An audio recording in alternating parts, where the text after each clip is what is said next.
రాష్ట్రంలో GO number 7ని తీసుకొచ్చి fee reimbursement scholarship పథకాన్ని ఎత్తివేయడానికి రాష్ట్ర ప్రభుత్వం కుట్ర చేస్తుందని ఏబీవీపీ రాష్ట్ర కార్యదర్శి మాచర్ల రాంబాబు విమర్శించారు.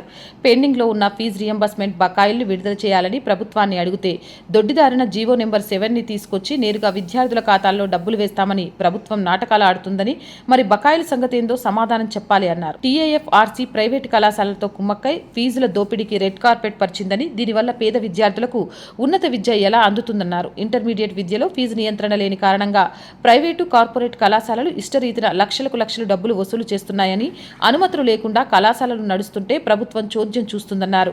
ప్రభుత్వ ఇంటర్మీడియట్ కళాశాలలో మౌలిక వస్తువులు లేక పుస్తకాలు లేక చదువు చెప్పడానికి అధ్యాపకులు లేక విద్యార్థులు నానా అవస్థలు పడుతున్నారని అన్నారు. రేషనలైజేషన్ పేరుతో బడులను మూసే కార్యక్రమాన్ని ప్రభుత్వం వెంటనే ఉపసంహరించుకోవాలని డిమాండ్ చేస్తున్నామన్నారు.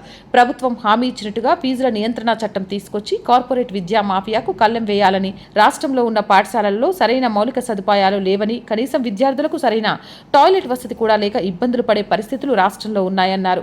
స్కూల్ విద్యార్థులకు పాఠశాల ప్రారంభమైన రోజునే పాఠ్యపుస్తకాలు, యూనిఫామ్ అందించేలా చర్యలు తీసుకోవాలని, జీరో ఎన్రోల్మెంట్ లేకుండా పాఠశాలల్లో విద్యార్థుల సంఖ్యను పెంచడం కోసం చర్యలకు పూనుకోవాలన్నారు. రాష్ట్ర వ్యాప్తంగా ఖాళీగా ఉన్న టీచింగ్, నాన్ టీచింగ్ పోస్టులు భర్తీ చేయాలి.